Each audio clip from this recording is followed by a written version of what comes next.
اللہ تعالیٰ نے جن چیزوں کو ہمارے لیے لکھ دیا ہے کہ جتنا ہم کھائیں گے، اللہ کی قسم یہ ہمارا ایمان اور یقین ہے، ہم ایک دانہ بھی اس سے زیادہ کھا کر اس دنیا سے نہیں جا سکتے، اور اس سے ایک دانہ کم بھی کھا کر اس دنیا سے نہیں جا سکتے۔ بولو چلے جائیں گے؟ چلے جائیں گے؟ نہیں جا سکتے نا۔ اللہ تعالیٰ نے جتنا پانی اور جتنا پینے کی چیزوں کو ہماری قسمت میں لکھ دیا ہے، ایک قطرہ اس سے زیادہ آپ اس دنیا میں نہیں پی سکتے، اور اس سے ایک قطرہ کم بھی، ایک بوند بھی کم بھی اس دنیا کے اندر آپ اس سے کم نہیں پی سکتے۔ اتنا لے کر جائیں گے، اتنا کھا کر جائیں گے، اتنا پی کر جائیں گے۔ اللہ تعالیٰ نے فرمایا فَيَكْتُبُ رِزْقَهُ، میرے اس بندے کے رزق کو لکھ دو۔ آج ہمارا ایمان کہاں چلا گیا؟ آج ہمارا یقین و عقیدہ کہاں چلا گیا؟ آج ہم اپنے کاروبار کو چھوڑ کر مسجدوں کے اندر اس لیے نہیں آتے، کسٹمر دوسری دکان پہ چلا جائے گا، سامنے والا مالدار ہو جائے گا، میرے سارے کسٹمر کو وہ چھین لے گا۔ میرے بھائیو، اللہ پر بھروسہ کہاں چلا گیا؟ اللہ پر ایمان کہاں چلا گیا؟ مان لو آپ نمازوں کی پرواہ اپنے کاروبار کی وجہ سے نہیں کرتے، آپ دکانوں کو چھوڑ کر کاروبار کی وجہ سے نمازوں کے لیے نہیں آتے کہ کسٹمر آپ کے پاس میں آ جائے گا۔ اس بات کی کیا گارنٹی ہے کہ کسٹمر آپ کے پاس میں آئے گا؟ اور اگر آ بھی گیا تو اس بات کی کیا گارنٹی ہے کہ وہ آپ کے پاس سے لے کر ہی جائے گا؟ ہے کوئی گارنٹی کہ آپ ہی سے لے گا یا آپ ہی کے پاس آئے گا؟ ارے اللہ کے بندو، اللہ تعالیٰ نے جو روزی روٹی تمہاری قسمت میں لکھ دی ہے، وہ روزی روٹی تمہارے سامنے والا دکاندار بھی تم سے نہیں چھین سکتا، تم سے دنیا کے اندر کوئی نہیں چھین سکتا۔ اس لیے میرے بھائیو، وہ اللہ جس نے رزق کا انتظام تمہاری ماں کے پیٹ کے اندر کر دیا، اللہ تعالیٰ نے لکھ دیا، آج اللہ تعالیٰ پہ ہمارا کوئی بھروسہ نہیں رہا۔ آج ہم اسی رزق کے لیے اللہ کے لیے وقت نہیں نکالتے، اللہ کے لیے دکان سے اٹھ کر مسجدوں کے لیے نہیں آتے۔ فرمایا فَيَكْتُبُ رِزْقَهُ، فرشتے کو حکم دیا جاتا ہے اس کا رزق لکھ دو۔ تو پہلی چیز کیا لکھوائی جاتی ہے؟ اس کی روزی روٹی اور اس کا رزق لکھوا دیا جاتا ہے، ٹھیک ہے؟ اب دوسری چیز فرمایا فرشتے کو حکم دیا جاتا ہے فَيَكْتُبُ رِزْقَهُ وَأَجَلَهُ، فرشتے کو حکم دیا جاتا ہے اب اس کی موت بھی لکھ دو۔ کھانا پینا چاہے کتنا کھا پی لو، چاہے کتنا کھا پی لو، او میرے بندو تمہیں مرنا تو ضروری ہے، تمہیں ایک دن موت بھی آنی ہے۔ اس لیے جب بھی کھانا اور پینا تو یہ ہمیشہ یاد رکھنا کہ اس دنیا کو چھوڑ کر بھی جانا ہے۔ حلال کھا کر جاؤ گے تب بھی اللہ کے پاس میں جانا ہے، اور حرام کھا کر جاؤ گے تب بھی تمہیں اللہ تعالیٰ کے پاس میں جانا ہے۔ تو حرام کھا کر جاؤ گے تب بھی حساب دینا ہے۔ اس لیے میرے بھائیو، کھانے پینے کے بعد میں موت کا ذکر کر دیا گیا، اور موت کا ذکر اس لیے بھی کر دیا گیا کہ میرے بھائیو، جس طریقے سے ہمارا یہ ایمان ہے اور جس طریقے سے ہمارا یہ عقیدہ ہے کہ اللہ تعالیٰ نے ہر انسان کی قسمت میں موت لکھ دی ہے، ہمیں اس دنیا کو چھوڑ کر جانا ہے، ہمارا یہ پورا ایمان ہے، پورا یقین ہے، اس میں ہمیں کوئی ڈاؤٹ نہیں ہے، اس میں ہمیں کوئی شک نہیں ہے۔ انسان جو اس دنیا کے اندر آیا وہ اس دنیا سے جائے گا ضرور۔ جب تمہارا ایمان موت پر ہے تو تمہارا ایمان رزق پر کیوں نہیں ہے؟ جب تمہارا ایمان موت پر ہے کہ اللہ تعالیٰ کی طرف سے موت ایک دن آنی ہے، تو رزق پر تمہارا ایمان کیوں نہیں ہے کہ رزق بھی اللہ تعالیٰ کی طرف سے ہمیں ملنا ہے؟ اس لیے میرے بھائیو، رزق کے بعد میں اللہ تعالیٰ نے موت کا ذکر کر دیا۔ آ رہی ہے بات سمجھ میں کہ نہیں؟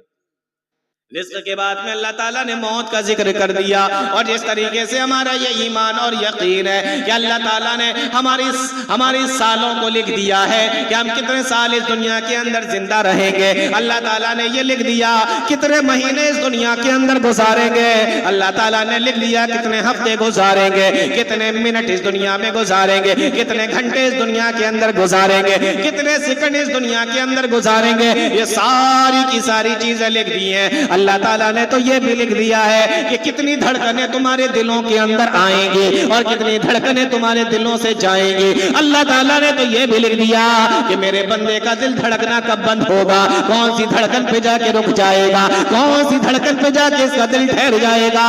اللہ تعالیٰ نے تو یہ بھی لکھ دیا ہے کہ کون سی سانس اندر جائے گی تو باہر نہیں آئے گی، اور کون سی سانس باہر ہوگی تو اندر نہیں آئے گی۔ اللہ تعالیٰ نے ساری چیزوں کو لکھ دیا ہے۔ ہمارے یہ آنکھوں کی پلکیں کتنی بار چھپکیں گے، اللہ تعالیٰ نے تو یہ بھی لکھ دیا ہے۔ ہم کتنا سوئیں گے، کتنا بولیں گے، کتنا کھائیں گے، کتنا پیئیں گے، ہر چیز کو اللہ تعالیٰ نے لکھ دیا ہے۔ فرمایا فَيَكْتُبُ رِزْقَهُ وَأَجَلَهُ، تو ہمیں موت پر تو پورا یقین ہے، لیکن ہمیں رزق پر یقین کیوں نہیں ہو رہا ہے؟ اللہ تعالیٰ نے موت سے پہلے تو رزق کو لکھوا دیا ہے۔ فرمایا فَيَكْتُبُ رِزْقَهُ، تو جس طریقے سے انسان کی موت انسان کو ڈھونڈتی پھرتی ہے، اسی طریقے سے انسان کا رزق بھی انسان کو ڈھونڈتا پھرتا ہے۔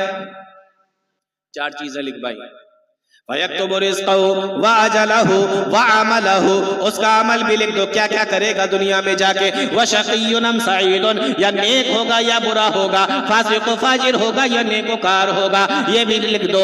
چار چیزیں اس کی لکھوا دی گئی۔ اب میرے بھائیوں بہت غور سے سننا، بہت غور سے سننا، جو ایک بات میں آپ سے بولنے والا ہو، اب یہ اللہ تعالیٰ نے رزق کو اپنے ہاتھ میں رکھا۔ نَحْنُ قَسَمْنَا بَيْنَهُمْ مَعِيشَتَهُمْ فِي الْحَيَاةِ الدُّنْيَا، روزی روٹی کو ہم تقسیم کرتے ہیں، کس کو کتنا دینا ہے ہم تقسیم کرتے ہیں۔ تو اب کروڑ پتی بنانا یہ اللہ تعالیٰ کا کام ہے، لاکھ پتی بنانا یہ اللہ تعالیٰ کا کام ہے، کروڑ پتی بنانا یہ اللہ تعالیٰ کا کام ہے میرے بھائیوں، لیکن کروڑ پتی بننے کا راستہ چننا یہ ہمارا کام ہے، یہ ہمارا کام ہے۔ اللہ تعالیٰ نے قرآن کریم کے اندر بیان فرما دیا وَهَدَيْنَاهُ النَّجْدَيْنِ، ہم نے انسان کو دو راستے دکھائے ہیں۔ اللہ تعالیٰ نے فرما دیا فَأَلْهَمَهَا فُجُورَهَا وَتَقْوَاهَا، ہم نے انسان کو دو راستے دکھائے، ایک نیکی کا راستہ، ایک برائی کا راستہ، ایک خیر کا راستہ، ایک شر کا راستہ، ایک گناہ کا راستہ، ایک بھلائی کا راستہ۔ اللہ تعالیٰ نے دو راستے دکھا دیے، کروڑ پتی بنانا اس کا کام ہے، لیکن ان دونوں میں سے راستے کو چننا یہ آپ کے حوالے کر دیا ہے۔ اب حرام کے ذریعے سے کروڑ پتی بنتے ہیں یا حلال کے ذریعے سے کروڑ پتی بنتے ہیں، یہ آپ کا کام ہے، یہ آپ کے ہاتھ میں چھوڑ دیا۔ کتنا دینا ہے یہ اللہ تعالیٰ کو معلوم ہے، یہ اللہ تعالیٰ نے اپنے ہاتھ میں رکھا، لیکن وہ کمانا کیسے ہے، وہ آپ تک پہنچے گا کیسے، یہ اللہ تعالیٰ نے آپ کے حوالے کر دیا۔ ہم نے انسان کو دو راستے دکھائے، ہم نے انسان کو خیر کا اور شر کا، حلال کا اور حرام کا، دونوں راستے دکھا دیے۔ آپ کس راستے سے پہنچنا چاہتے ہیں یہ اللہ تعالیٰ نے ہمارے اوپر چھوڑ دیا۔ اور ایسا نہیں کہ جو رزق اللہ تعالیٰ نے ہماری قسمت میں لکھ دیا وہ ہمیں نہیں ملے گا، ایسا نہیں، وہ ملے گا، بالکل ملے گا۔ میں ایک آیت کریمہ اور ایک حدیث کے حوالے سے آپ کو بتانے کی اور سمجھانے کی کوشش کرتا ہوں، ذرا توجہ میری طرف کیجیے۔ ایک آیت پڑھتا ہوں، اس کا ترجمہ کرتا ہوں، پھر اس آیت کے حوالے سے کچھ چیزیں آپ کو بتاتا ہوں۔ اللہ تعالیٰ فرماتا ہے یا ایھا الذین آمنوا، اے ایمان والو، پہلے ترجمہ کر دیتا ہوں، لَيَبْلُوَنَّكُمُ اللَّهُ بِشَيْءٍ مِّنَ الصَّيْدِ، اللہ تعالیٰ تم کو آزمائے گا شکار کے ذریعے سے۔ ترجمہ سمجھ میں آ رہا ہے نا؟ یا ایھا الذین آمنوا لَيَبْلُوَنَّكُمُ اللَّهُ بِشَيْءٍ مِّنَ الصَّيْدِ، اے ایمان والو اللہ تعالیٰ تم کو آزمائے گا شکار کے ذریعے سے۔ کون سی شکار؟ فرمایا تنالہ ایدیکم ورماحکم، جن شکار تک تمہارے ہاتھ آرام کے ساتھ میں پہنچ جائیں گے، جن شکار تک تمہارے نیزے آرام کے ساتھ میں پہنچ جائیں گے۔ بھئی آدمی یا تو ہاتھ سے شکار کرے گا یا کسی چیز سے شکار کرے گا تو آرام سے پہنچ جائیں گے۔ تنالہ ایدیکم ورماحکم لیعلم اللہ من یخافہ بالغیب، اللہ تعالیٰ کیوں آزمائے گا؟ فرمایا لیعلم اللہ من یخافہ بالغیب، تاکہ اللہ تعالیٰ آزما لے، اللہ تعالیٰ جان لے کہ تم میں سے کون اللہ کو دیکھے بغیر ڈرتا ہے، بن دیکھے اللہ سے ڈرتا ہے۔ ہم نے اللہ کو دیکھا تو نہیں ہے، لیکن اللہ سے بنا دیکھے کون ڈرتا ہے؟ اللہ تعالیٰ یہ آزمانا چاہتا ہے، اللہ تعالیٰ یہ دیکھنا چاہتا ہے۔ فرمایا لیعلم اللہ من یخافہ بالغیب، اللہ تعالیٰ سے بغیر دیکھے کون ڈرتا ہے، اللہ تعالیٰ یہ دیکھنا چاہتا ہے، اس لیے اللہ تعالیٰ تمہارا امتحان لے گا شکار کے ذریعے سے۔ فمن اعتدی بعد ذالک، اور اس کے بعد بھی جو بھی حد سے آگے نکلے گا، اس کے بعد جو لمٹ کو کراس کرے گا، فلہ عذاب علیم، تو اللہ تعالیٰ اس کو دردناک عذاب دے گا۔ یہ آیت کریمہ کا میں نے ایک آسان سا ترجمہ کرنے کی کوشش کی ہے۔ اب اس آیت پر پھر سے آئیے دوبارہ سے تاکہ چیزوں کو سمجھنے میں آسانی ہو۔ اللہ تعالیٰ فرماتا ہے یا ایھا الذین آمنو، اے ایمان والو، کیا کہا؟ اے ایمان والو۔ اب مجھے یہ بتائیے کہ یہ آیت کریمہ کس پر نازل ہوئی؟ بولو کس پر نازل ہوئی یہ آیت کریمہ؟ پیارے نبی صلی اللہ علیہ وسلم۔ قرآن کریم کس پر نازل ہوا ہے؟ نبی صلی اللہ علیہ وسلم پر ہوا نا، تو یہ آیت کریمہ پہ بھی تو نبی پر نازل ہوئی ہوگی نا، تو یہ آیت کریمہ نبی پر نازل ہوئی اور کہا کیا جا رہا ہے؟ اے ایمان والو۔ اب سوال یہ ہے، بہت غور سے سننا، اب سوال یہ ہے کہ جب یہ کہا جا رہا ہے اے ایمان والو، تو نبی کے زمانے میں ایمان والے کون تھے؟ ہاں یہی تو ہے اصل سوال، نبی کے زمانے میں ایمان والے کون تھے؟ کون تھے ایمان والے؟ صحابہ تھے نا، ہاں نبی کے صحابہ ہی تو ایمان والے تھے۔ نبی کے زمانے میں ایمان والے، اے ایمان والو جب یہ کہا جا رہا ہے اور نبی سے کہا جا رہا ہے، نبی کے زمانے میں کہا جا رہا ہے، تو سوال یہ ہے کہ نبی کے زمانے میں ایمان والے کون تھے؟ یا ایھا الذین آمنو، اے ایمان والو۔ معلوم یہ ہوا یہ نبی کے زمانے میں جو ایمان والے تھے وہ صحابہ اکرام تھے۔ آج بہت سارے لوگ صحابہ کا ایمان نہیں مانتے، ایسا ہی ہے نا؟ بہت سارے لوگ آج صحابہ کو ایمان والا مانتے ہی نہیں ہیں، صحابہ کے ایمان کی نفی کرتے ہیں، صحابہ کے اوپر الزامات لگاتے ہیں، ان کو الگ الگ ناموں سے پکارتے ہیں، ان کے ایمان کو ماننے کی کوشش نہیں کرتے۔ اللہ تعالیٰ کیا کہہ رہا ہے؟ اے ایمان والا، تو ہمیں تمہارے سرٹیفکیٹ کی ضرورت نہیں ہے۔ اللہ تعالیٰ نے جب ان کو ایمان والا کہہ دیا اور تم کہہ رہا ہو ایمان والے نہیں ہیں، اللہ کہہ رہا ہے ایمان والے۔ اور اگر نبی کے زمانے میں صحابہ ایمان والے تھے ہی نہیں تو ایمان والوں کہا کس سے جا رہا ہے؟ جب کوئی ہے ہی نہیں تو کہا کس سے جا رہا ہے نا؟ جب کوئی ہے ہی نہیں تو کہا کس سے جا رہا ہے تبھی تو کہا جا رہا ہے ایمان والوں۔ تو ایمان والے صحابہ اکرام، سب سے پہلے اولین مخاطب صحابہ اکرام ہے، اور اللہ تعالیٰ ان کے ایمان کا سرٹیفکیٹ دے رہا ہے۔ تو آئندہ کبھی صحابہ کے ایمان پر کوئی شک نہیں کرنا، سارے کے سارے صحابہ ایمان والے ہیں۔ یا ایھا الذین آمنو، اے ایمان والو۔ ابھی اتنا ہو گیا، اب آگے دیکھو آیت کریمہ، فرمایا لیبلونکم اللہ، اللہ تعالیٰ تم کو آزمائے گا، اللہ تعالیٰ تمہارا امتحان لے گا۔ اب سوال یہ ہے کہ امتحان تو ہمارے دنیا کے اندر بھی ہوتے ہیں اور دنیا کے اندر بھی ہمارا امتحان لیا جاتا ہے۔ کوئی انٹرویو دینے جا رہا ہے، وہاں پر بھی امتحان ہو رہا ہے، کسی کو نوکری چاہیے، وہاں پر بھی امتحان ہو رہا ہے۔ بچے اسکول کے اندر پڑھنے کے لیے جاتے ہیں، وہاں پر بھی ان کا امتحان ہوتا ہے، امتحان اللہ تعالیٰ بھی لے رہا ہے۔ لیکن میرے بھائیوں، دونوں کے امتحان میں فرق دیکھو، اور اللہ تعالیٰ کی اپنے بندوں کے لیے رحمت تو دیکھو۔ فرمایا لیبلونکم اللہ، اللہ تعالیٰ تمہارا امتحان لے گا۔ دنیا میں بھی ہمارے امتحان لیے جاتے ہیں، دونوں میں فرق دیکھو۔ اللہ تعالیٰ جب امتحان لیتا ہے تو جو امتحان لیا جاتا ہے اللہ تعالیٰ بتا دیتا ہے، سوال پہلے سے آؤٹ کر دیے جاتے ہیں، سوال پہلے سے بتا دیے جاتے ہیں، تاکہ میرے بندے اچھے طریقے سے تیاری کر کے آئیں، اچھے طریقے سے اس امتحان کی تیاری کر لیں۔ قبر میں کیا پوچھا جائے گا بتا دیا گیا، میدان محشر میں کیا پوچھا جائے گا بتا دیا گیا، کیا کیا سوال ہوگے سارے کے سارے بتا دیے گئے۔ اللہ تعالیٰ کی رحمت تو دیکھو، جب وہ امتحان لیتا ہے سوال بتا دیتا ہے۔ اور یہاں دنیا کے اندر بھی امتحان ہوتے ہیں، یہاں سوالوں کو چھپایا جاتا ہے، سوالوں کو بتایا نہیں جاتا، تاکہ بندوں کا صحیح طریقے سے، انسانوں کا صحیح طریقے سے امتحان لیا جا سکے۔ یہ فرق ہے اللہ تعالیٰ کے امتحان لینے میں اور دنیا کے لوگوں کا امتحان لینے میں۔ فرق سمجھ میں آ رہا ہے؟ اللہ کی رحمت دیکھو، اللہ تعالیٰ جب امتحان لیتا ہے تو پہلے بتا دیتا ہے۔ یہاں پر بھی امتحان ہونے والا ہے کہ شکار کے ذریعے سے تمہارا امتحان ہوگا، بتا بھی دیا گیا۔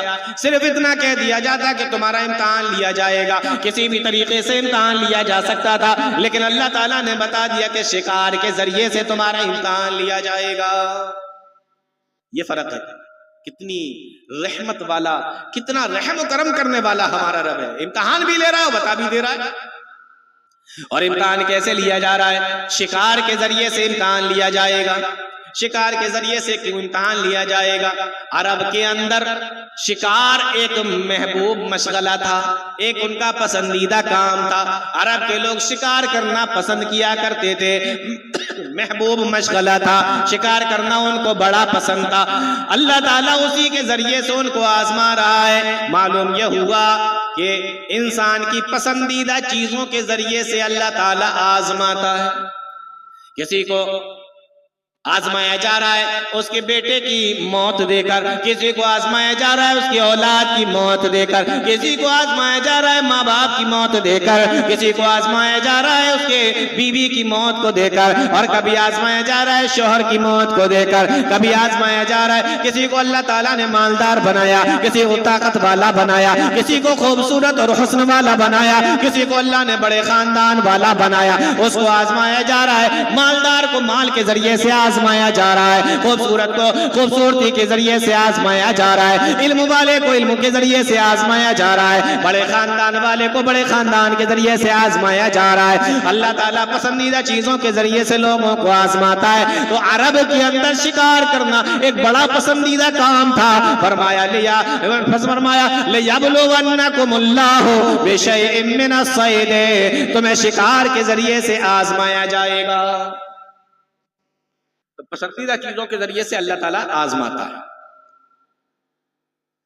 عرب کے اندر ریگستانوں میں جہاں کھانے پینے کو نہیں ہوتا تھا وہاں پر شکار مل جانا ایک بہت بڑی نعمت تھی. ان کا گزر بسر چلتا تھا اس پر. اب ایسے وقت میں شکار کے ذریعے سے آزمایا جا رہا ہے. اور کیسے آزمایا جائے گا؟ فرمایا تَنَالُهُ أَيْدِيكُمْ وَرِمَاحُكُمْ، ان تک تمہارے ہاتھ آرام سے پہنچ جائیں گے، ان تک تمہارے نیزے آرام سے پہنچ جائیں گے. یعنی شکار کے ذریعے سے آزمایا بھی جائے گا اور ہاتھ اور نیزے بھی آرام کے ساتھ میں وہاں تک پہنچ جائیں گے. پتہ یہ چلا کہ جب اللہ تعالیٰ کسی چیز سے ہمیں آزماتا ہے، جب اللہ تعالیٰ کسی چیز کے ذریعے سے آزمائش کرتا ہے تو اس کو پانا اور اس تک جانا یہ ہمارے لیے آسان ہو جاتا ہے.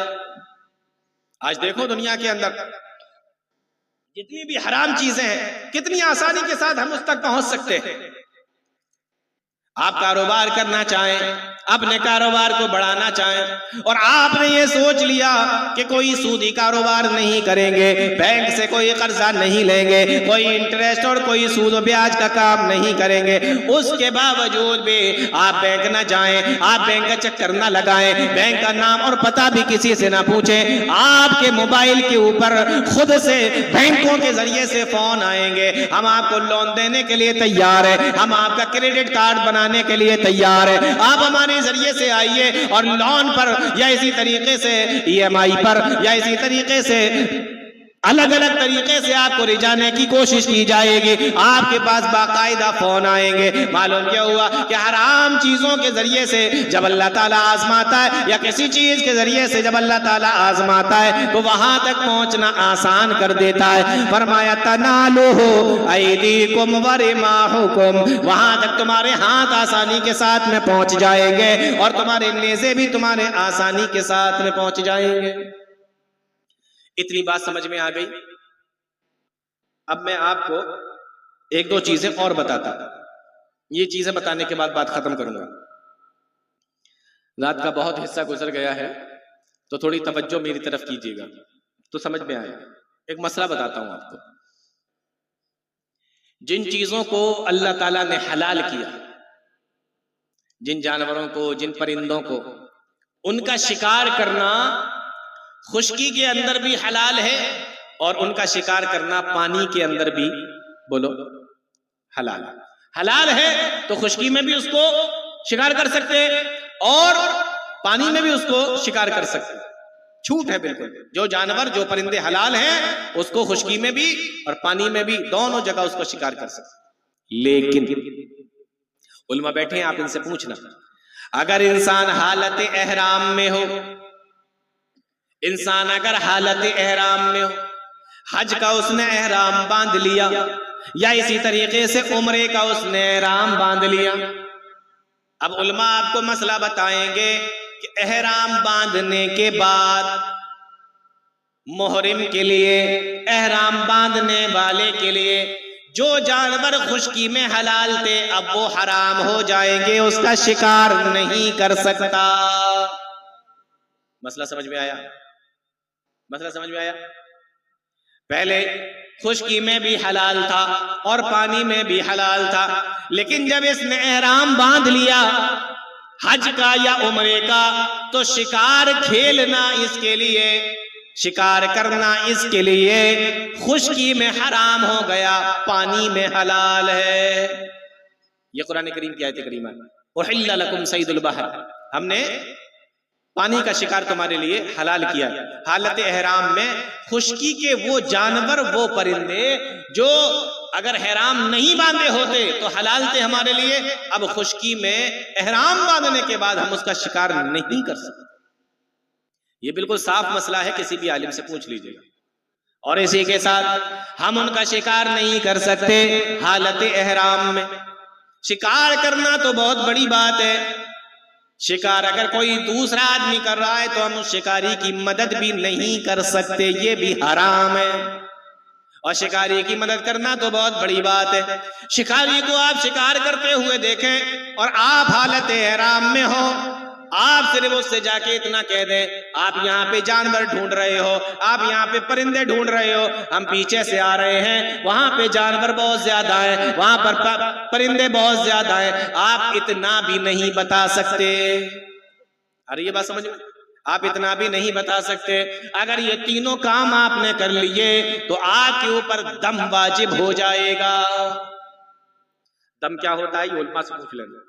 آپ کے اوپر دم واجب ہو جائے گا۔ یہ تینوں کام نہیں کر سکتے، یعنی حالت احرام میں خشکی کا شکار نہیں کر سکتے، خشکی کا شکار کرنے والے کی مدد نہیں کر سکتے، اور شکاری کو اشارہ کر کے یا کہہ کر بتا بھی نہیں سکتے۔ ہاں لیکن اللہ تعالیٰ نے اتنی چھوٹ رکھی ہے کہ اگر کوئی دوسرا آدمی شکار کر کے لائے اور آپ حالت احرام میں ہو تو اسے کھا سکتے ہیں۔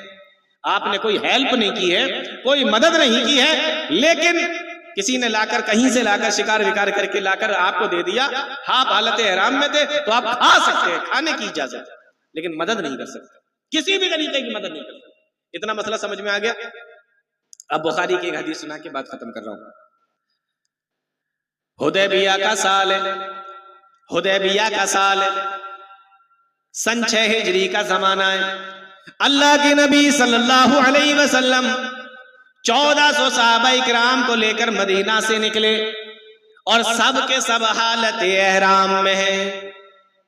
اب وہ قرآن کریم کی آیت کریمہ دیکھو جس میں اللہ تعالیٰ نے فرمایا اللہ تعالیٰ تم کو آزمائے گا شکار کے ذریعے سے۔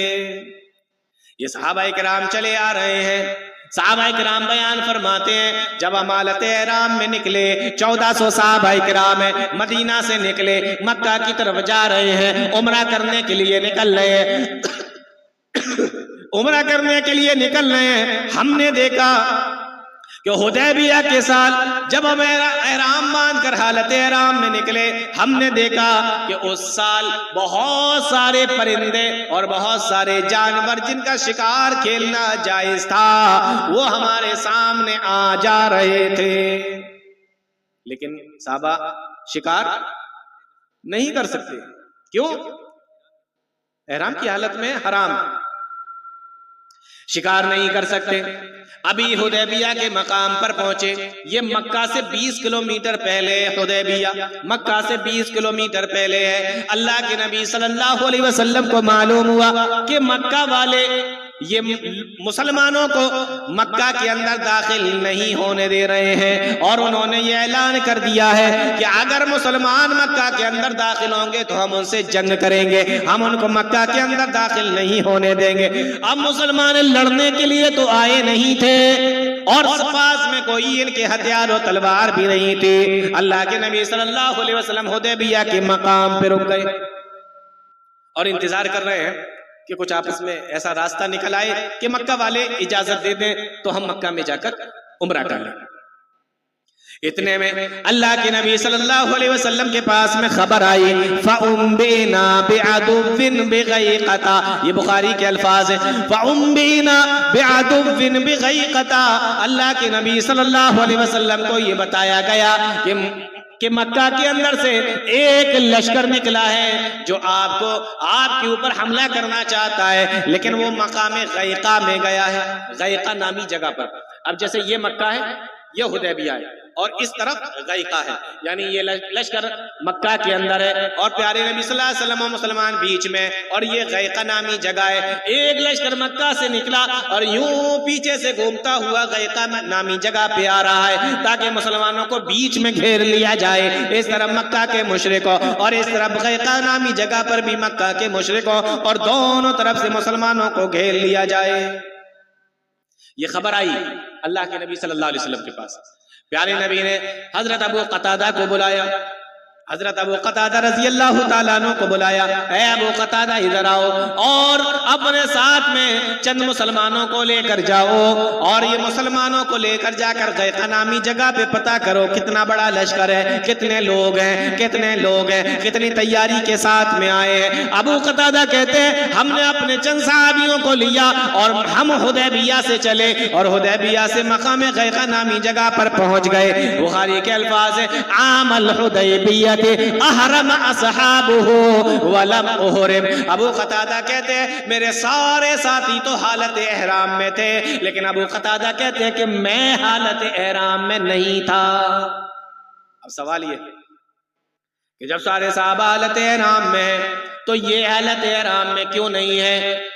حدیث کی شرح کرنے والوں نے اس کا جواب لکھا ہے کہ جس وقت اللہ کے نبی صلی اللہ علیہ وسلم مدینہ سے نکلے اس وقت ابو قتادہ مدینہ میں نہیں تھے، بلکہ اللہ کے نبی صلی اللہ علیہ وسلم کے ایک کام سے مدینہ سے باہر گئے ہوئے تھے، اور جب یہ واپس لوٹے اور ان کو یہ پتا چلا کہ اللہ کے نبی صلی اللہ علیہ وسلم حدیبیہ کے مقام پر ہے تو سیدھے وہاں سے حدیبیہ کے مقام پر آ گئے، اس لیے یہ حالت احرام میں نہیں تھے، سارے کے سارے صحابہ حالت احرام میں تھے۔ فرمایا ہم غیقہ نامی جگہ پر پہنچے، 2-3 دن وہاں پہ روکے، لشکر کا انتظار کیا کہ کوئی لشکر آئے، لیکن لشکر کوئی نہیں آیا۔ پتہ یہ چلا یہ خبر جھوٹی ہے۔ اسی زمانے کا واقعہ ہے، حضرت ابو قتادہ رضی اللہ تعالیٰ عنہ بیان فرماتے ہیں ہم مقام غیقہ میں رکے ہوئے تھے، ہم نے اپنے خیمے لگائے ہوئے تھے، اور اسی حالت میں ہم اپنے چند ساتھیوں کے ساتھ صحابہ اکرام کے ساتھ میں، ابو قتادہ کہتے ہیں کہ ہم ایک خیمے کے اندر بیٹھے ہوئے تھے۔ اب قرآن کریم کی آیت کریمہ دیکھو، اللہ تعالیٰ فرماتا ہے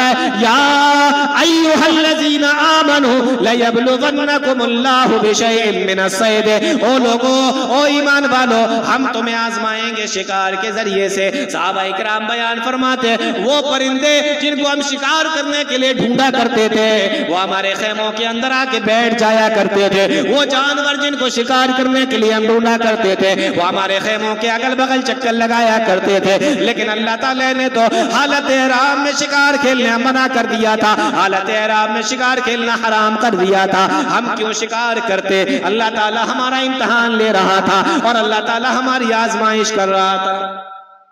صحابہ اکرام بیٹھے ہوئے، اتنے میں کیا دیکھتے ہیں؟ صحابی رسول ابو قتادہ بیان کرتے ہیں فَبَصُرَ أَصْحَابِي بِحِمَارٍ وَحْشٍ، ابو قتادہ بیان فرماتے ہیں فَبَصُرَ أَصْحَابِي بِحِمَارٍ وَحْشٍ، صحابی رسول بیان فرماتے ہیں اتنے میں ہمارے ساتھیوں نے دیکھا کہ ہمارے خیمے کے باہر میں ایک جنگلی گدھا کھڑا ہوا ہے۔ کیا دیکھا؟ صحابہ نے ایک جنگلی گدھا کھڑا ہوا ہے۔ بس ختم کرتا ہوں۔ ہم صحابی رسول بیان فرماتے ہیں ابو قتادہ کہ ہمارے ساتھیوں نے دیکھا کہ ایک جنگلی گدھا کھڑا ہوا ہے۔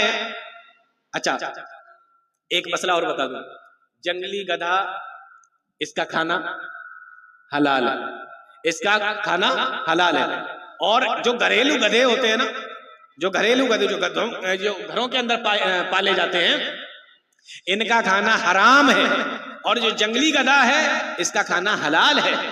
جنگلی گدھا جیسے زیبرا، آپ نے دیکھا ہوگا زیبرا جو ہوتا ہے نا، تو اپنے ملک کے اندر تو اس کا شکار کھیلنا منع ہے، لیکن اسلام کوئی ایک ملک کے لیے نہیں آیا، اسلام اسلام پوری دنیا کے لیے آیا ہے، تو جہاں جہاں منع نہیں ہے وہاں پر شکار کر سکتے ہیں آپ، لیکن جہاں پر منع ہے وہاں پر جب وہ پابندی ہٹ جائے تو وہاں پر بھی شکار کھیل سکتے ہیں آپ۔ تو یہ حدیث بتا کر بات ختم کر رہا ہوں۔ فرمایا فبصر اصحابی، صحابہ نے دیکھ لیا جنگلی گدھا ہے، جنگلی گدھا حلال ہے اور گھریلو گدھا حرام ہے۔ جنگلی گدھا کھڑا ہوا ہے خیمے کے باہر۔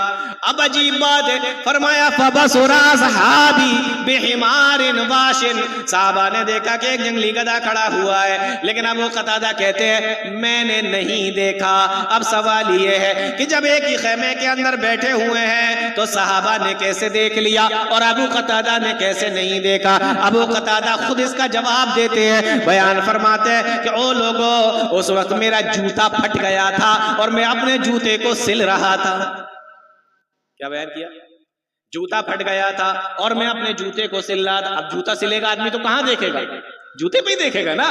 تو فرمایا یہ حدیث کے اندر لکھا ہوا ہے، فرمایا میرا جوتا پھٹ گیا تھا، میں اپنا جوتا سل رہا تھا۔ فبصر اصحابی، تو میرے ساتھیوں نے تو وہ جنگلی گدھا دیکھ لیا لیکن میں نے نہیں دیکھا۔ لیکن جب میں اپنا جوتا سل کے فارغ ہوا، فنظرت فرأیتہ، تو میری نظر بھی اس پر پڑی تو میں نے دیکھا جنگلی گدھا کھڑا ہوا ہے۔ چونکہ یہ حالت احرام میں نہیں تھے اس لیے ان کا شکار اس کا شکار کھیلنا ان کے لیے بولو حلال تھا، جائز تھا، تو یہ شکار کر سکتے تھے۔ فرمایا فحملت علیہ الفرس، تو میں بھاگتا ہوا اپنے گھوڑے کی طرف گیا اور ایک جست لگائی اور ایک بھار میں کودا اور سیدھا گھوڑے کی پیٹھ پہ جا کر بیٹھ گیا۔ سوچو کتنے اچھے گھڑ سوار ہوں گے، کتنے اچھے شہ سوار ہوں گے، کتنے بڑے گھڑ سوار ہوں گے۔ اور ابو قتادہ رضی اللہ تعالیٰ عنہ کے بارے میں یہ بات آتی بھی ہے کہ یہ بڑی اچھی گھڑ سواری کیا کرتے تھے۔ جیسے اللہ کے نبی صلی اللہ علیہ وسلم کے ساتھیوں میں سے سب کا اپنا الگ الگ کچھ خوبیاں بھی تھیں، کچھ الگ الگ لوگوں کی خوبیاں بھی تھیں۔ اسی طریقے سے ابو قتادہ کی خوبی یہ تھی کہ گھوڑا بڑا اچھا دوڑاتے تھے اور بڑے اچھے شہ سوار تھے، بہت اچھے طریقے سے گھوڑے کو دوڑایا کرتے تھے۔ فرمایا فحملت علیہ الفرس، میں نے ایک جست لگائی، میں اچھلا اور سیدھے گھوڑے کی پیٹھ پر بیٹھ گیا اور میں اس کو شکار کی طرف جانے ہی والا تھا کہ اتنے میں کیا ہوتا ہے، میں اس کی طرف جانے ہی والا تھا، اتنے میں کیا ہوتا ہے۔ ابو قتادہ بیان کرتے کہ میں جلدی میں گھوڑے پر تو بیٹھ گیا لیکن میں اپنا نیزہ لینا بھول گیا۔ شکار کیسے کریں گے؟ نیزہ رہ گیا۔ تنالہ ایدیکم ورماحکم، تمہارے ہاتھ آسانی سے پہنچ جائیں گے، تمہارے نیزے آسانی سے پہنچ جائیں گے۔ نیزہ لینا بھول گیا تو میں نے اپنے ساتھیوں سے کہا فاستعنتہم، نیزہ اٹھا دو، نیزہ اٹھا دو، کچھ نہیں کرنا ہے، صرف نیزہ اٹھانا ہے۔ لیکن حالت احرام میں شکاری کی مدد کرنا بھی بولو حرام ہے۔ فرمایا فاستعنتہم، میں نے کہا نیزہ اٹھا کر دے دو، فابوا، میرے ساتھیوں نے منع کر دیا۔ میں خود جلدی سے اترا، نیزہ اٹھایا، پھر سے گیا اور جا کر میں نے نیزہ تان کر اس جنگلی گدھے کے اوپر چلایا۔ نیزہ اس کی گردن کے آر پار ہو گیا، تھوڑی دور جا کے وہ گر گیا۔ میں تیزی سے اس کے پاس میں گیا اور جا کر میں اس کو کنٹرول کرنے لگا، اس کو ذبح کرنے کی کوشش کرنے لگا، لیکن وہ بہت بڑا تھا، اکیلے مجھ سے کنٹرول نہیں ہو رہا تھا۔ میں نے اپنے ساتھیوں سے کہا آؤ، شکار تو میں نے کر دیا ہے، تم صرف ان کو پکڑ لو تاکہ میں اس کو ذبح کر دو۔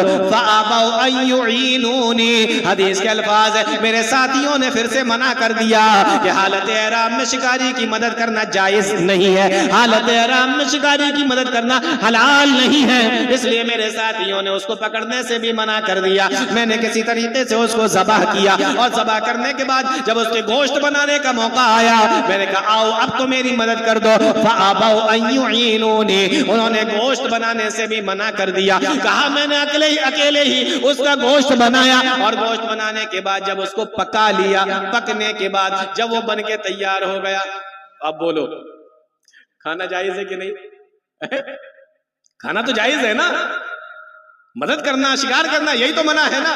لیکن کوئی دوسرا اگر کر کے دے دے تو جب کھانا جائز ہے، سامنے کھانا آیا تو حدیث کے اندر آیا بعض ساتھیوں نے تو کھا لیا اور بعض ساتھیوں نے کہا کہ جب شکار کرنا حرام، شکاری کی مدد کرنا حرام، شکاری کی طرف اشارہ کرنا حرام، تو ہو سکتا ہے کہ اس کا کھانا بھی حرام ہو، اس لیے جب تک اللہ کے نبی صلی اللہ علیہ وسلم کے پاس میں پہنچ کر ہم مسئلہ معلوم نہیں کر لیں گے نہیں کھائیں گے۔ صحابی رسول کہتے ہیں ہم لوگ مقام غیقہ سے چلے، حدیبیہ میں آئے اور سیدھے جا کر میں نے اللہ کے نبی صلی اللہ علیہ وسلم کو رپورٹ کی کہ اللہ کے نبی وہ ساری باتیں جھوٹی تھی، کوئی لشکر وہاں پر نہیں ہے، کئی دن گزار کر میں وہاں سے آیا ہوں، کوئی لشکر وہاں پہ نہیں آیا۔ اور پھر ہم نے اللہ کے نبی سے یہ بھی کہا ان اصحابک یقرؤون علیک السلام، اے اللہ کے نبی آپ کے صحابہ آپ کو سلام کہہ رہے ہیں۔ دیکھو بڑی عجیب بات ہے، صحابہ کہاں ہیں؟ حدیبیہ میں، اللہ کے نبی اپنے خیمے میں ہیں اور یہ سارے صحابہ اپنے اپنے خیموں میں ہیں، وہیں اسی میدان میں، لیکن سلام بھجوایا۔ ہم لوگ یہ سمجھتے ہیں کوئی باہر سے سلام بھجوا سکتا ہے، پاس سے نہیں کہہ سکتا، یہی تو سمجھتے ہیں نا کہ باہر شہر میں کوئی رہ رہا ہے تو کہ بھئی فلانے نے آپ کو سلام کہا ہے، قریبی سلام، تو ہم لوگ یہ سمجھتے ہیں پاس والا نہیں کہہ سکتا، پاس میں بھی اگر ہو آپ جا نہیں سکتے تو کہہ سکتے میرا سلام بول دینا انہیں، پاس ایک ہی شہر میں بھی اگر رہ رہے ہوں تب بھی سلام کہا جا سکتا ہے۔ ان اصحابک یقرؤون علیک السلام، اللہ کے نبی آپ کے صحابہ آپ کو سلام کہہ رہے ہیں، اور پھر سارا واقعہ وہ شکار والا بتا دیا۔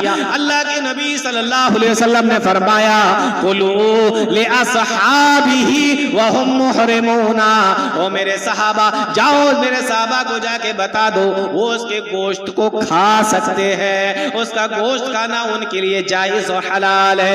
میرے بھائیوں میں آپ کو یہی بتا رہا تھا کہ جو چیزیں اللہ تعالیٰ نے آپ کی قسمت میں لکھ دی ہیں اس کو آپ ضرور کھائیں گے، وہ ضرور آپ کو ملے گی۔ جو روزی روٹی آپ کی قسمت میں لکھی ہے، دیکھو صحابہ حالت احرام میں تھے، شکار کھیلنا منع، شکار کی مدد کرنا منع، شکار کی طرف اشارہ کرنا منع، لیکن اللہ تعالیٰ نے جب ان کی قسمت میں اس کا گوشت لکھ دیا تو گوشت کو اللہ تعالیٰ نے ان تک پہنچایا، اور صحابہ نے حرام طریقے سے نہیں، مدد کر کے نہیں، بلکہ حلال طریقے سے اس گوشت کو کھایا۔ اس لیے میرے بھائیوں میں آپ کو صرف یہی بتا رہا ہوں کہ کروڑ پتی بنانا اللہ تعالیٰ کا کام ہے، لاکھ پتی بنانا اللہ تعالیٰ کا کام ہے، وہی اللہ تعالیٰ تمہیں دے گا جو تمہاری قسمتوں کے اندر لکھا ہوا ہے، لیکن راستہ چننا ہمارا کام ہے۔ چیز ملے گی، چیز آپ کو مل کر رہے گی، لیکن میرے بھائیوں حلال طریقے سے آپ کماتے ہو یا حرام طریقے سے کماتے ہو یہ آپ کا کام ہے، یہ آپ کو چننا ہے۔ بات سمجھ میں آئی کچھ؟ آج کے لیے انشاءاللہ اتنی ہی باتیں کافی ہیں۔ اللہ تعالیٰ تمام لوگوں کو نیک عمل کی توفیق عطا فرمائے، قرآن و حدیث کو سمجھنے کی، اس پر چلنے کی توفیق عطا فرمائے، آمین یا رب العالمین۔ وآخر دعوانا ان الحمدللہ رب العالمین، والسلام علیکم ورحمۃ اللہ وبرکاتہ۔